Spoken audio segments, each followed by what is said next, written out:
What I've done in composing this first of the two Tanner lectures is to introduce myself by attempting to fit together into some perspicuous pattern a sample of the main beasts in my jungle of interests. An obvious opening and guiding beast is that of the concept of the ordinary, since the first essay I published that I still use, the title essay of a collection called Must We Mean What We Say, was begun as a defense of the work of my teacher, J.L. Austin, who remains the purest representative, in my view, of so-called ordinary language philosophy. I wasn't unaware that to discover my pattern for this occasion was something that I felt I urgently needed to do, and I felt I might perhaps use the high prospect of delivering these Tanner lectures to provide encouragement to do. In anticipation of that attempt, I scheduled last year at Harvard, which Julius is flooding me with memories of. You can still scull there, you just have to get up a little earlier in the morning. So, I scheduled courses at Harvard in anticipation of these lectures, designed to bring myself before myself. In that fall, a year ago, I offered a course entitled The Philosophy of the Ordinary, in which I lectured for the first time in 6 or 7 years on certain texts of Austin's and on Wittgenstein's philosophical investigations, with an increasing sense at once of my continuing indebtedness to this body of thought and practice, and at the same time with a sense of its relative neglect in contemporary intellectual life. A neglect, at any rate, of the aspect of this thought and practice that engages me most, namely the devotion to the so-called ordinariness or everydayness of language. Then, with the beginning of the spring semester, I turned to one seminar on recent psychoanalytic literary criticism, and then to another on some late essays of Heidegger's, in both of which seminars, desperate fresh antagonisms seemed to be set up against the ideas of ordinary language philosophy. What I propose to do here tonight is mostly to sketch a little topography of certain texts and concepts from that year of courses in which these fresh antagonisms against ordinary language philosophy may serve to test the resources of the various views in question. I'm going to talk about a number of texts, all familiar. Maybe you won't have mastered any of them or read any of them recently or never. I'm more interested at the moment in your just allowing the connection among them all to speak to you, and if you get interested in them, to go back to them, than I am in settling any matter about any given text here and now. Before entering the topography, I must say something about the title that I've given this material, The Uncanniness of the Ordinary. When I hit on that title, I remembered the phrases occurring in Freud's essay, The Uncanny. But when I checked the text, I learned that it does not. I had at the same time forgotten that it more or less does occur in Heidegger, in The Origin of the Work of Art. Its occurrence in Heidegger is pertinent, but my intuition of the ordinariness of human life and of its avoidance of the ordinary is surely not Heidegger's.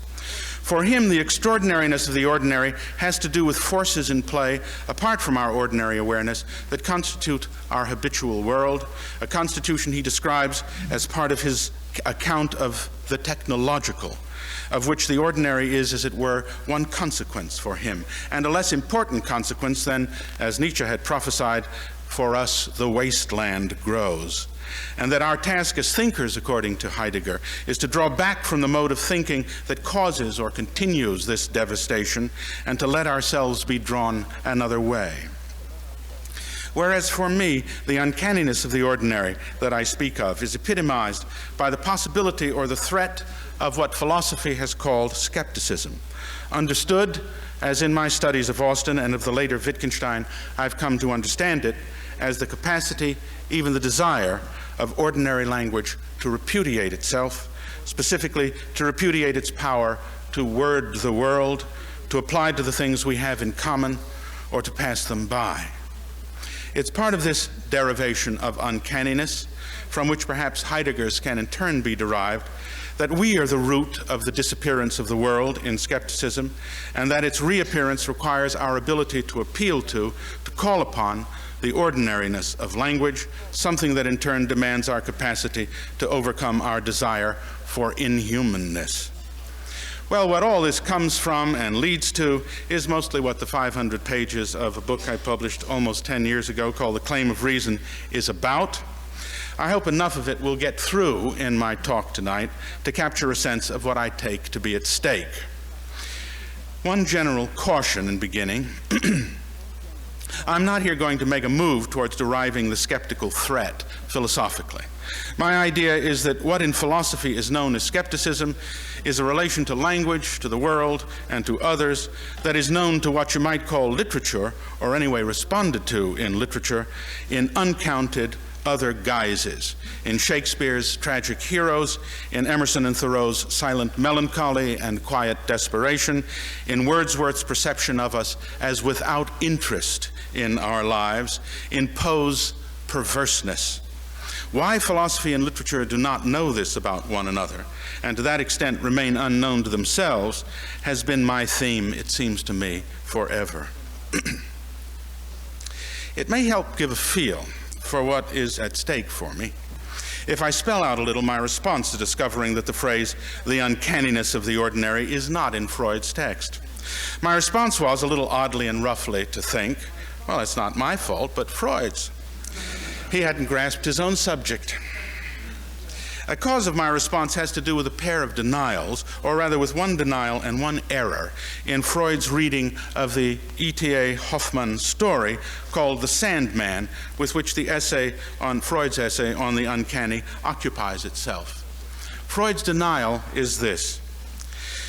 He introduces the Hoffmann story by citing its treatment in the only discussion in German in the medico-psychological literature, Freud calls it, that Freud had found on the subject of the uncanny, as he set out to write about it, an article from 1906 by a certain man called Jentsch, whom I keep vowing to look up and never do. Jentsch attributes the sense of the uncanny to the recognition of an uncertainty in our ability to distinguish the animate from the inanimate. Hoffmann's story importantly features a beautiful automaton called Olympia. It's the automaton from the Tales of Hoffmann.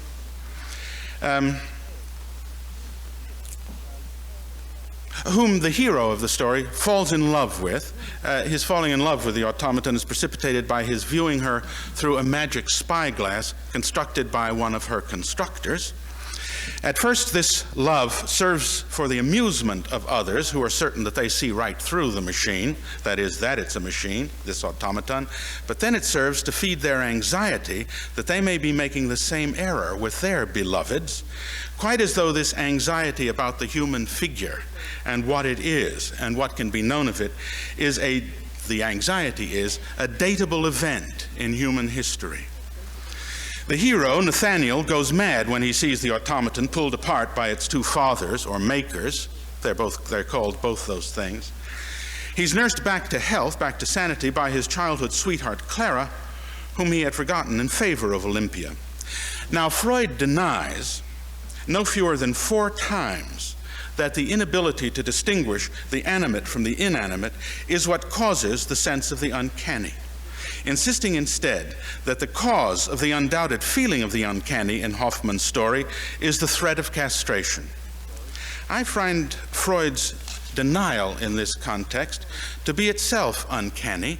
I mean, to bear a taint of the mechanical, of the compulsive, and of the return of the repressed familiar, since there is no intellectual incompatibility between Freud's explanation and Jentsch's. One would have expected Sigmund Freud, otherwise claiming his inheritance of the poets and the creative writers of our tradition, to invoke his idea of the castration complex precisely as a new explanation or interpretation of the particular uncertainty in question.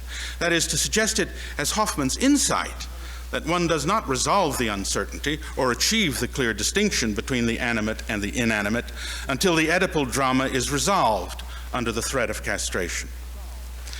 Put otherwise, until the resolution, one does not see others as other, know and acknowledge their separate, animate human existence. So put, this issue of the existence of others, of their autonomy, shows itself as a form of the skeptical problematic concerning the existence of what Anglo-American philosophy calls other minds. And this opening of philosophy, it's this opening in philosophy of the Hoffmann story that suggests to my mind a way to understand Freud's, as it were, instinctive denial of the problem of animation as central to it. It's a striking and useful instance of Freud's repeated dissociation of psychoanalysis from philosophy, a dissociation in which Freud seems to me to be protesting his whole life too much, as though he knows his own uncertainty about how and whether psychoanalysis and philosophy can be distinguished, his sense that his work may be one inheritance of philosophy. Freud's insistence on rendering the uncanny surmountable, that is, not a permanent philosophical possibility, is perhaps what causes the error he makes in reading the closing moments of Hoffmann's tale. Freud reads as follows: "From the top of the tower, Clara's attention is drawn to a curious object moving along the street. Nathaniel looks at this." What I'm going to read, all I'm asking you for, just to listen to what I read of these things. Of course, you'll want to go to the story if what I say about it interests you, or check it again if you know it. They're up in a tower at the end. How they got there is interesting, but not our business at the moment. Nathaniel looks at this thing through Coppola's spyglass. This is Freud's description at the end of his, above the end of the story. Looks at this thing through Coppola's spyglass, which he finds in his pocket, and he falls into a new attack of madness. Among the people who begin to gather below, there comes forward the figure of the lawyer Coppelius, who has suddenly returned. We may suppose that it was his approach seen through the spyglass which threw Nathaniel into his fit of madness. It's true, that's so much for Freud, it's true that one expects Nathaniel, and doubtless so does he, as he takes out the glass, to direct it to whatever had caught Clara's attention. But in fact, and the ending suggests that the thing that had caught her attention would have been his father. But in fact, that is to say in Hoffmann's tale, what happens is something else. These are Hoffmann's words translated. Nathaniel found Coppola's spyglass, so far Freud is right, and looked to one side. Now still reading Hoffmann, Clara was standing in front of the glass. There was a convulsive throbbing in Nathaniel's pulse. That's Hoffmann. So what we are accordingly climactically asked to think about is not why a spotting of Coppelius, whom Nathaniel never finds in his glass, but why a chance vision of Clara causes Nathaniel's re-entry into madness. We are asked, indeed, the significance of the fact that the woman has come between Nathaniel and the object he sought, call this his father, rather than, as Freud claims, of the father coming between the man and his desire. The divided pairs of fathers would then signify not the father's power, but his impotence or resignation. Freud is awfully casual about the powers of the father's gift or curse of vision. What we know about the father's glass until the climax on the tower is that in the glass, inanimate, constructed Olympia achieves animation for Nathaniel. So let's continue at the end to grasp the glass, that power. How shall we do that? Since Clara is she not, animate, shall we reverse the direction of the power of the glass and say that it transforms Clara into an automaton? That's not imaginable. It's not unimaginable, but the irony of this reversal seems too pat for the complexity at the end of the Hoffmann text. I recall that Nathaniel had, in outrage at Clara's rejection of his poetry, earlier called her a damned lifeless automaton. And from the opening of the tale, he expresses impatience with her refusal to credit lower and higher realms of being. Impatience, let me say, with her ordinariness. He has something of Heidegger's sense of the ordinary, the sense of it in one form of romanticism. Then, when Nathaniel glimpses Clara in his glass, the spyglass, we might glimpse that again something has come to life for him. Clara, as she is, as it were, in her ordinariness. together with the knowledge that he could not bear this ordinariness, her flesh and bloodness, since it means bearing her separateness, her existence as other to him, exactly what his craving for the automaton permitted him to escape, one way or the other.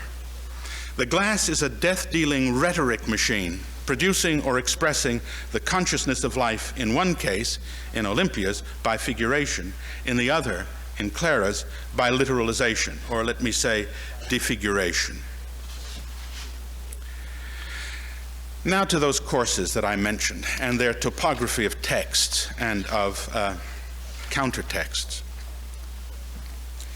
Wittgenstein says in the Investigations, when I talk about language, words, sentences, and so on, I must speak the language of every day.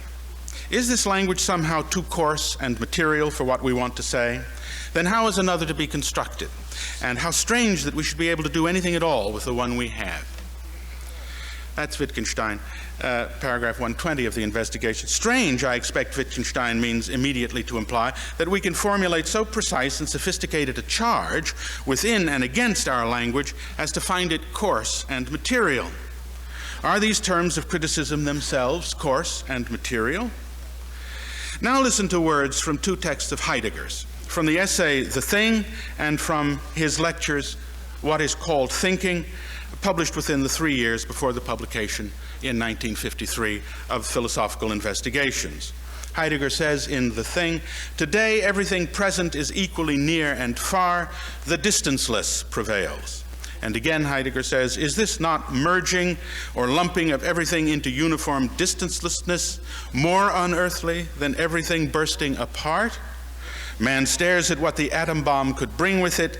He does not see that the atom bomb and its explosion are the mere final emission of what has long since taken place, has already happened. I put aside for a moment, that was Heidegger, my distrust, almost contempt, at the tone of Heidegger's observation. Here, its attitude of seeming to exempt itself from the common need to behave under a threat whose absoluteness makes it, at least makes it seem, unlike any earlier.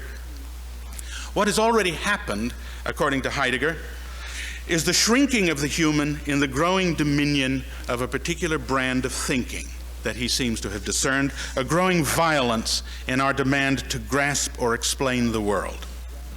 A connection with ordinary language of the fate of violent thinking and of distancelessness, his word, comes out in that his book, What is Called Thinking. Here Heidegger says the following. A symptom, he says, at first sight quite superficial, of the growing power of one-track thinking, the kind he's against, is the increase everywhere of designations consisting of abbreviations of words or combinations of their initials.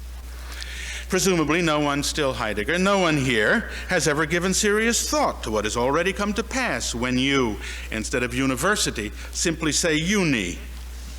It's just being given in German. I don't know what we call universities. We have other equivalents. I'll give you some.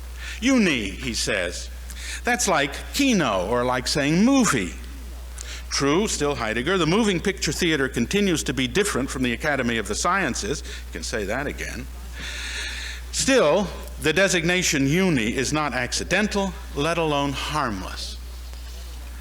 Now, reading that, I ask myself, this is me now, when I say the word movies, and I do say the word movies, instead of motion pictures or the cinema, am I really exemplifying, even helping along, the annihilation of the human? And then I think, this writer, Heidegger, cannot hear the difference, for example, between the useful non-speak or moon talk of acronyms like UNESCO or NATO or MERVs, and the intimacy, perhaps you can call it the nearness, of passing colloquialisms and cult abbreviations, like uni and kino if you like, or like flick or poli-sci or shrink. But then I think, no, it must be just that the force of Heidegger's thought is not manifest in his choice of examples any more than it is in his poor efforts to describe the present state of industrial society. As descriptions of that state, the passion and accuracy of, say, John Stuart Mill's prose, to go no further, quite eclipses Heidegger's. And as to his invoking of popular language and culture, Heidegger simply hasn't the touch for it, no ear for it. These matters are far more deeply perceived in, say, a movie of Alfred Hitchcock's. Well, I'll tell you the movie is, well, I'll even tell you, yes, the movie is North by Northwest, and there's a fantastic line in that movie that's all about abbreviations. It's, I don't think you've ever heard a sentence that begins as follows. One person says to another, FBI, we're all in the same alphabet soup. But mostly what I want to call attention to is the way that sentence begins. FBI. Wonderful sentence. I won't unpack it now. But I'm willing to forgive Heidegger, if I am, provisionally for his lack of ear in such a region, and say accordingly that Heidegger's force of thought must arise independently of such matters. If I'm willing to say that, then I must wait for my approach to it until I can invoke the teaching of Ralph Waldo Emerson and of his disciple Henry David Thoreau, for both of whom the idea of nearness, or as Thoreau puts it, of nextness, by which he explicitly says he means the nearest, is also decisive, and whose concepts I feel I can follow out. I'll come to them, but for the moment I turn to the other material that I mentioned that's apparently antagonistic to ordinary language and its philosophy, that represented in my seminar on recent psychoanalytically shaped literary criticism, which began in my effort to begin and continue studying recent French thought in some systematic way by reading moments in Jacques Lacan's controversial study of Edgar Allan Poe's tale, The Purloined Letter, a study notably taken issue with by Derrida, an issue then commented on by others apparently without foreseeable end. And now, Lacan's professed reason, I'm going to ask those of you for whom this is too familiar to just bear with me in reading that story eventually just long enough to say something about its relation to ordinary language philosophy, which maybe you haven't thought of. Lacan's professed reason for taking up the Poe story is its serviceability as an illustration of Freud's speculations concerning the repetition compulsion in Beyond the Pleasure Principle, an illustration suggested by the narrative feature of Poe's tale that a compromising letter stolen by one person who leaves a substitute in its place is restolen and returned to its original position by another person who leaves another substitute or construction in turn in its place.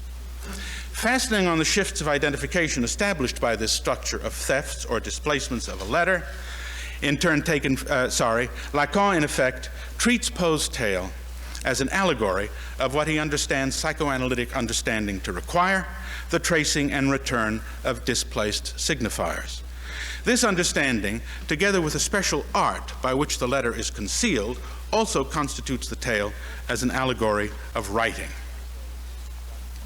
I'm going to suggest that this tale forms as exact and developed an allegory of ordinary language philosophy as it does of psychoanalysis and of the acts of writing and of reading.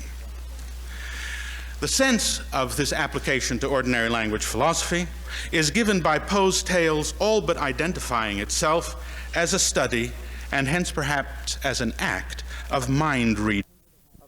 A certain offense taken in ordinary language philosophy from the beginning is a function of some sense that it claims mind-reading powers for itself.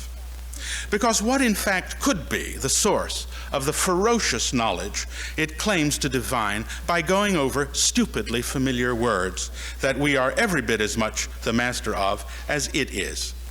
For example, Austin claims that when I say I know, I'm not claiming to penetrate more deeply and certainly into reality than when I say I believe. I am rather taking a different stance towards what I communicate. I give my word, I stake my mind differently. The greater penetration is perhaps into my trustworthiness. And it seems to me that an immediately philosophical yield Austin wants from this observation, and perhaps from 1,000 similar ones, but you never know which one's going to create it, Is its questioning, Austin's example, perhaps repudiation of Plato's ancient image of an ascending set of degrees of knowledge, an image Plato specifies in his allegory of the divided line of knowledge, an idea, if not an image, philosophers are still likely to hold without being able to question.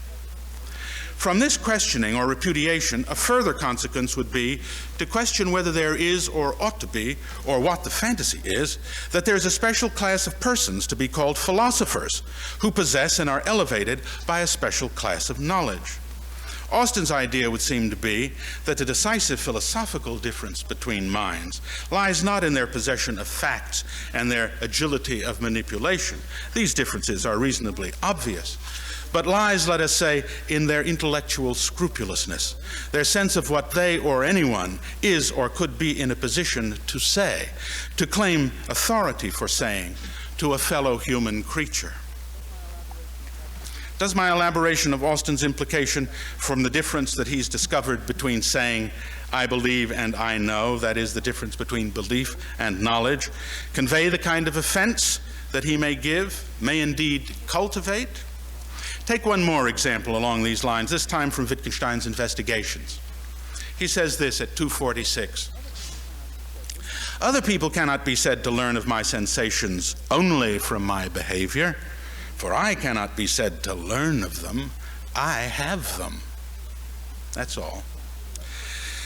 Now, but first of all, virtually every philosopher who's been gripped by the skeptical question whether and how we can know of the existence of so-called other minds has found him or herself saying something like this, that others learn of my sensations only from my behavior, as if facing ourselves with the question, how else? Through mind reading? And one might imagine the fun that an advanced, so what does it mean to say you can't say it, since everybody does? And one might imagine the fun that an advanced Parisian sensibility might wish to make out of such a prim appeal to what cannot be said, as though Wittgenstein were appealing to our sense of propriety, of, say, linguistic cleanliness. And why should we, especially we serious philosophers, stoop to such considerations? Yet it may at any time come over us the truth of the matter, that we cannot, so to speak of someone's learning of our sensations only from our behavior without insisting that the words make sense, and on no apparent ground for this insistence than philosophical need. And should this need be satisfied? But why should philosophy insist on the significance of only here?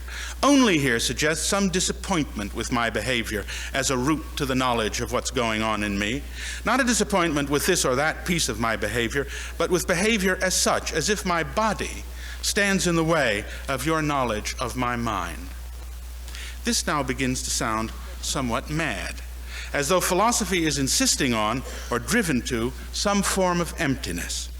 And some such diagnosis is indeed Wittgenstein's philosophical conclusion or his conviction about philosophy. His idea, I might say, is that this philosophical use of only, that all but unnoticeable word in his trivial claim about what cannot be said, that you learn of my sensations only from my behavior, is not merely a sign that we, let us say, underestimate the role of the body and its behavior, but that we falsify it. I might even say falsify the body. In philosophizing, we turn the body into a shell. You might even say a machine, as though I, and in philosophizing, want this metamorphosis, want to place the other's mind beyond reach, and at the same time find that I cannot want to without reserve. Wittgenstein is interested in this peculiar strain of philosophy, you might call it philosophy's peculiar crime, to want exactly the impossible, thought torturing itself, language repudiating itself. In Wittgenstein's philosophizing, he seeks the source in language of this torture and repudiation, what it is in language that makes this seem necessary, and what about language makes it possible.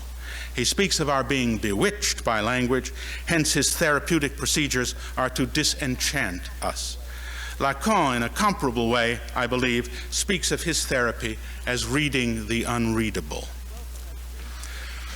Well, perhaps this, I hope it does, serves to indicate at least the kind of offense the claims of ordinary language philosophy can and should give from its pathetic considerations. It is worth a lifetime in my view, still pathetic. It is, at any rate, the attitude or level at which I find Poe's The Purloined Letter to serve as an allegory. The tale opens, I remind you. As the prefect of the Parisian police, I won't go on with this for too long, those of you who've read it too many times. As the Parisian police calls upon the detective Dupin to ask his opinion about some troublesome official business. The first words of the dialogue are these.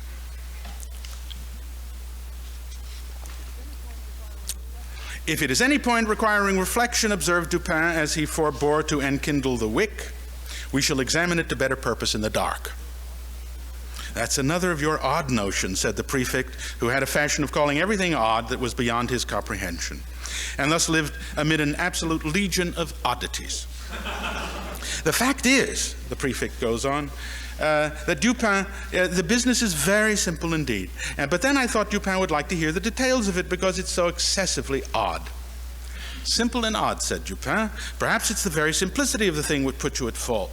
What nonsense you do talk, replied the prefect, laughing heartily. Perhaps the mystery is a little too plain, said Dupin. Oh, good heavens, who ever heard of such an idea? A little too self-evident, said Dupin. Ha, ha, ha, ha, ha, ha, ho, ho, ho. Good 19th century melodrama, ha, ha, ho, ho. Roared the prefect, profoundly amused. Oh, Dupin, you'll be the death of me yet. That's Poe. Now, the narrative comes to turn on the fact that the Purloined Letter was hidden by being kept in plain view, as if a little too self-evident, a little too plain to notice, as if it were beneath notice, and then it moves to an examination of competing theories of the way to find the truth of hidden things. Now, of course, a reader of Wittgenstein's investigations may well prick up his or her ears at the very announcement of a tale in which something is missed just because obvious. One remembers such characteristic remarks from the investigations as these. In Wittgenstein's now, the aspect of things that are most important for us are hidden because of their simplicity and ordinariness or everydayness. One is unable to notice something because it is always before one's eyes. Or again in the investigations, philosophy simply puts everything before us and neither explains nor deduces anything. Since everything lies open to view, there's nothing to explain, for what's hidden, for example, in fact hidden, is of no interest to us. That's Wittgenstein. But a philosopher other than one of ordinary language may also make comparable claims. For example, the Heidegger of being in time, whose method can be said to be to unconceal the obvious, the always present. The allegorical pivot from Poe's tales specifically to ordinary language philosophy, however, is the tale's repetition of the idea of the odd. And specifically, it's associating this idea of the odd with the consequence of laughter. For the producing of examples whose oddness rouses laughter, no doubt mostly muted, is a feature of Austin's and of Wittgenstein's methods, at once philosophically indispensable to them and, so far as I know, philosophically unique to them. Austin is the more hilarious, perhaps, but here I remind you, to certain tastes. But here I remind you of this sound in Wittgenstein. At 279, Wittgenstein says, imagine someone saying, but I know how tall I am, and then laying his hand on top of his head to prove it. Again in Wittgenstein, the chair is thinking to itself, where? In one of its parts? Or outside its body, in the air around it, or not anywhere at all? But then, what's the difference between this chair saying something to itself and another one's doing so next to it? But then, how is it with men? Where does he say things to himself? A last excerpt from Wittgenstein. It would be possible to imagine someone groaning out, someone is in pain, I don't know who, and are then hurrying to help him, the one who groaned. But such examples only scratch the surface of the dimension of oddness in the investigations. There is beyond them Wittgenstein's frequent use of the word seltsam, characteristically translated in English as queer, which also translates Wittgenstein's frequent use of merkwürdig, as does the English strange. Of course they're frequent, since both exactly contrast with what is alltäglich, ordinary, everyday, the appeal to which is Wittgenstein's constant method and his goal. Wittgenstein sometimes explicitly undertakes to instruct us when to find something odd. For example, he says, don't take it as a matter of course, but as a remarkable fact, that pictures and fictitious narratives give us pleasure, occupy our minds. As well as Wittgenstein sometimes gives us directions for overcoming a self-imposed sense of strangeness. He says, sometimes a sentence only seems queer when one imagines a different language game for it from the one in which we actually use it. Wittgenstein speaks to us quite as if we have become unfamiliar with the world, as if with the most familiar things, as if our mechanism of anxiety, which should signal danger, has gone out of order, working too much and too little. Moreover, the whole of the investigations can be said to be contained in the book's opening of itself with a quotation from the Confessions of St. Augustine, in which its subject describes his learning of language.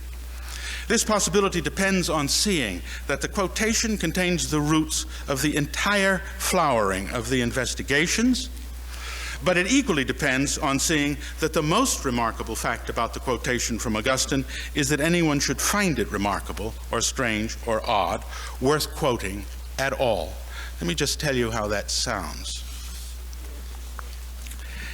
These are the opening words translated of Philosophical Investigations.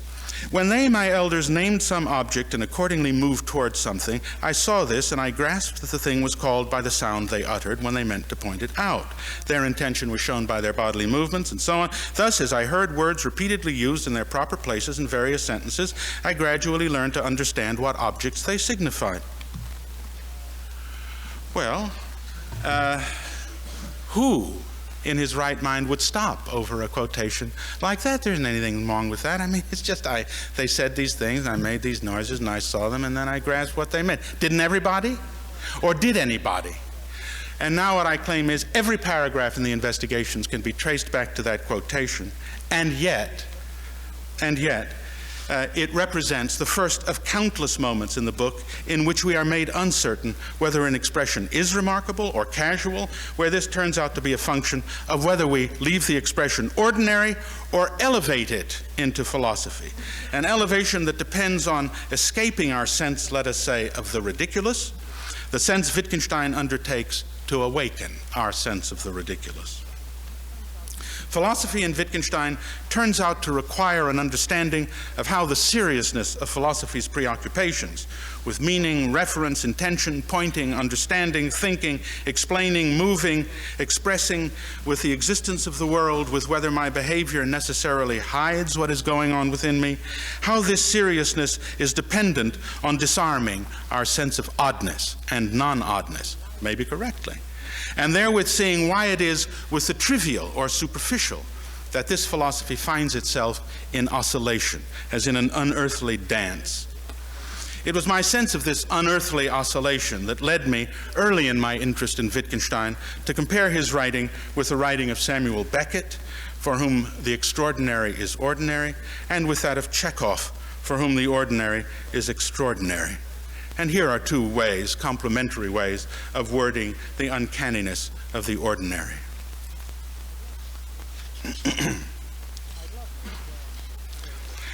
I'd love now to go on to a detailed working out of Poe's Tale's allegory of ordinary language philosophy. But the most I can do here is flatly to assert a few claims about the issue. The second half of the tale is constituted by a narration of Dupin's narration and explanation of his powers of unconcealment. He begins by describing a childhood game of even and odd, in which one player holds in his closed hand a number of marbles and demands of another player whether that number is even or odd. An 8-year-old champion at the game explained his success to Dupin as one of determining whether his opponent was wise or stupid. And the method the boy used for this, Dupin cites as the basis of the success of, among others, Tommaso Campanella, whose system of mind reading the boy has described, and of Machiavelli, no less. Lacan takes Dupin's adducing of the contest of odd and even, mostly in a Lacanian way, not surprisingly. What he does is to follow out various mathematical and psychoanalytical implications of odd and even numbers. Fascinating and useful as these directions may be, Lacan, to my mind, undervalues, if he notes at all, the relation of Dupin's story of the contest to the prefix opening vision of universal oddness. The relation between odd and even in the game to the opening vision of universal oddness depends on taking to heart Poe's pun or pressure on the English word odd, of course. Baudelaire, in his famous translation of the story, does not try to preserve or bother even to note the recurrence of the word odd in these two cases. He just translates the prefix word odd as bizarre, and he translates odd or even as even or odd as pair ou impair, of course, perfectly correct. But leaves out the pun. Lacan didn't need Baudelaire to point the pun out. Lacan talks about other English matters in the story, but there's to be no point in Lacan's noting this, since he would have no philosophical or, as far as I can tell, psychoanalytic use for it. But he is also, Lacan is, over-casual about the thematics of the game of mind reading as an image or allegory of reading a text. Lacan's fruitful perception that Poe's tale is built on a repetition of triangular structures in the theft of the letter is the basing of the ensuing controversies about the tale, but it's in the way he reads the repetition, or rather stops reading it, that my present reservation arises. When in the second triangle, Dupin takes the position of the minister in the first. I'm just going to recite this, don't worry, it works out, and I'm not going to ask you to, I'm not going to make any money out of doing these triangles. The business for me comes in a moment. But I remind you, in the second triangle, when Dupin takes the position of the minister in the first, that is the position of thief, the one who sees what the others see, that the king does not see the letter, and that the queen sees that the king does not see, and hence falsely feels secure. And the minister in the second triangle takes the position of the queen in the first, the position of the one stolen from under her very eyes or nose, because she can't say anything about this letter without compromising herself. Then the position of the king in the first, that is the one who is blind, Lacan finds to be occupied in the second by the police, who are blind to the thing hidden in plain sight. Now, without questioning any of that, we should also note that in the second interview, in which Dupin robs the robber, the third party of the triangle, the police, is present only by implication. Dupin and the minister are fictionally alone. And then note further that another party is equally present there, specifically present only by implication, namely the reader, myself, to whom the fictional letter is also invisible or unreadable. Then perhaps so it would be implied, so are the contents of the letter of Poe, now before the reader's eyes, under my nose, themselves invisible. So I am to that extent both the king and the police of Poe's letter. Since, after all, however, I am shown the contents of the literal thing called the purloined letter, that is, Poe's tale, since they are indeed, or in art, meant for me, even as it were privately, I am the queen from whom it is stolen, as well as the pair of thieves who remove it and return it therapeutically to me.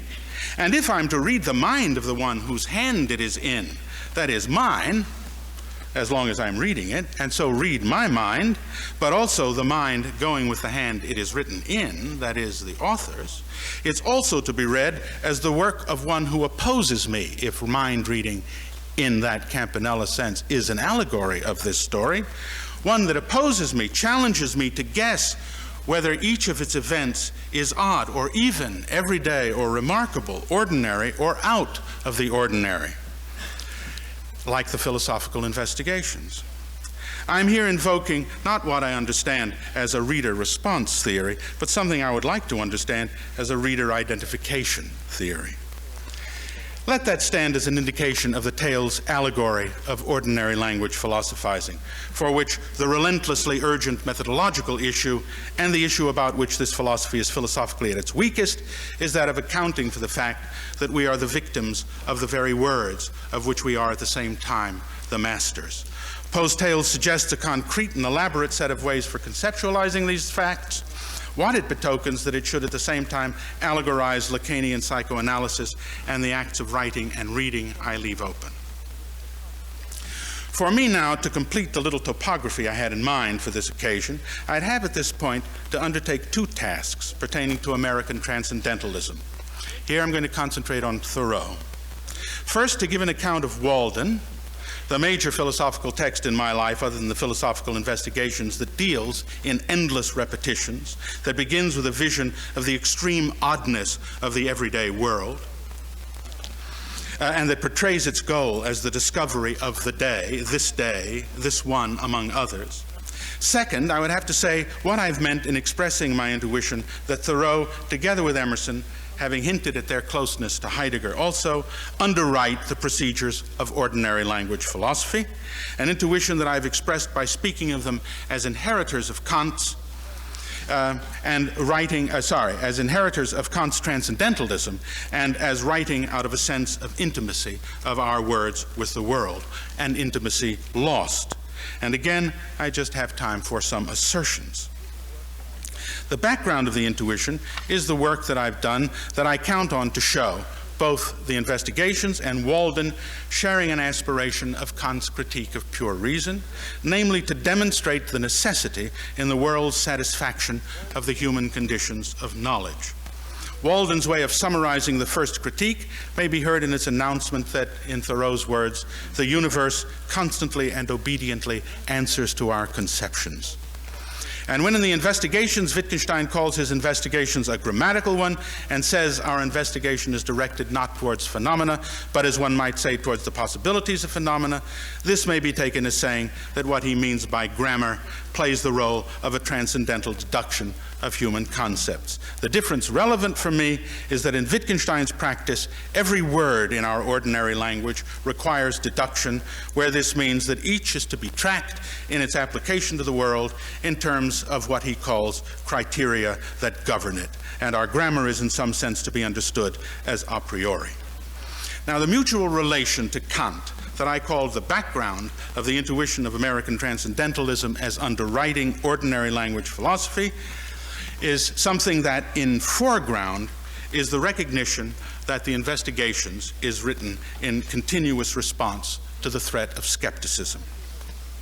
It seems to me that the originality of Wittgenstein's work is a function of its originality in response to skepticism, one that undertakes not to deny skepticism's power, on the contrary, but to diagnose the source, or say the possibility of that power.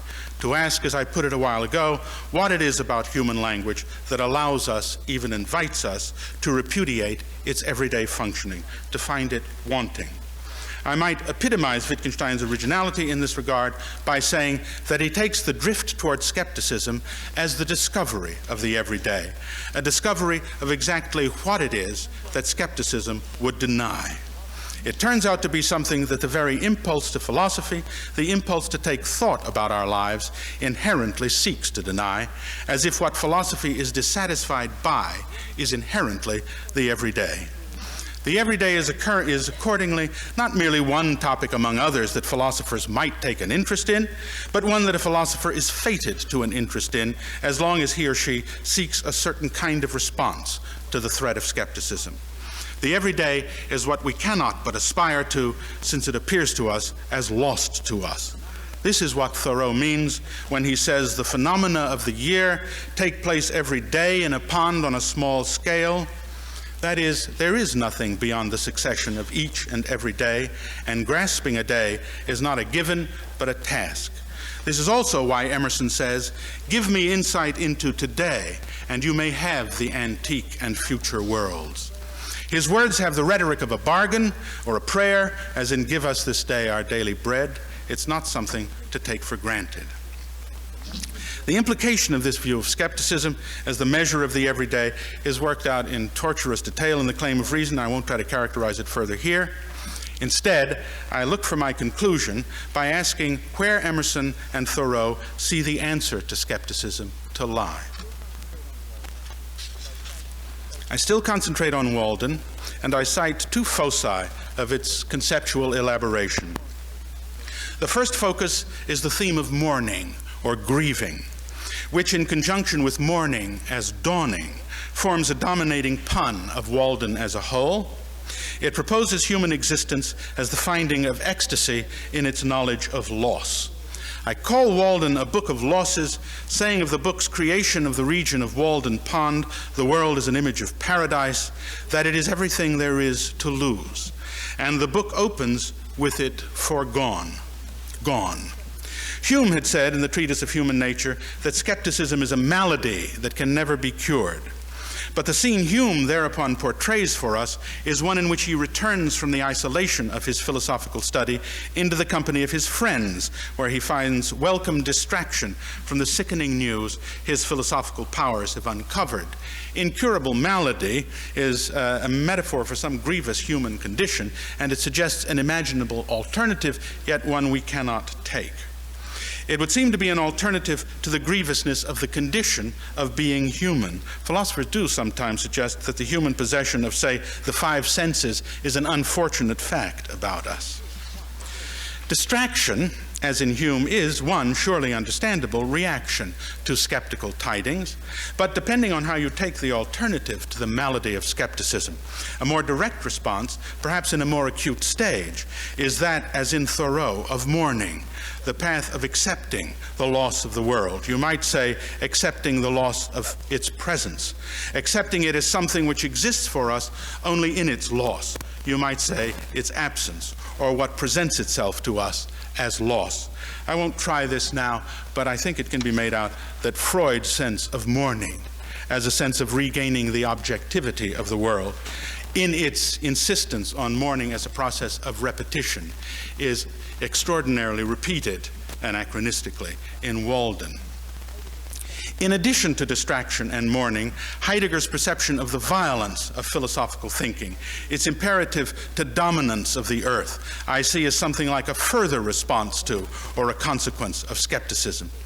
One might take this violence as the response that supervenes when distraction and mourning are no longer humanly available options.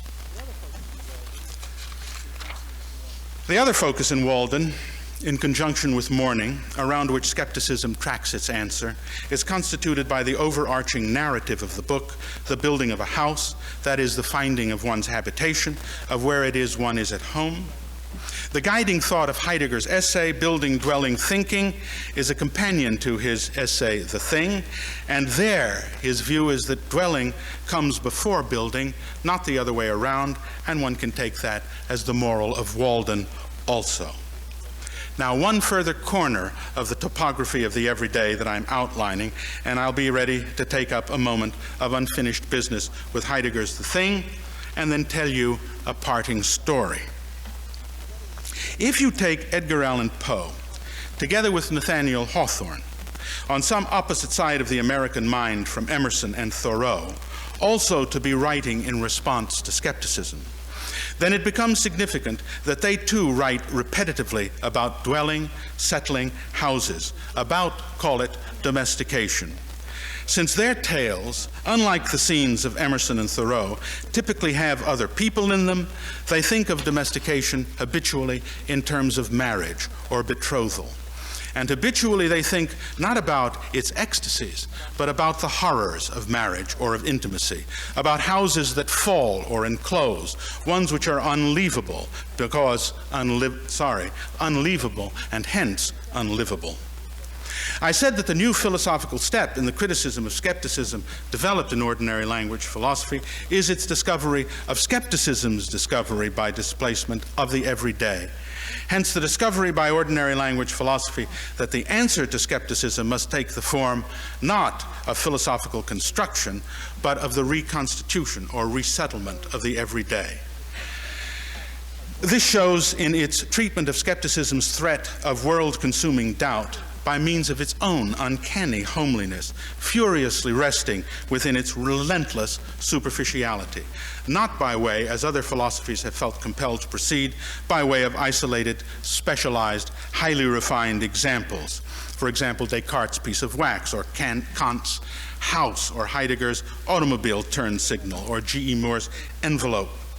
This is the level at which I hear Poe's declaration at the beginning of one of his most famous tales of horror, when Poe says, in The Black Cat, when he says that he is placing before the world, plainly, sincerely, and without comment, a series of mere household events.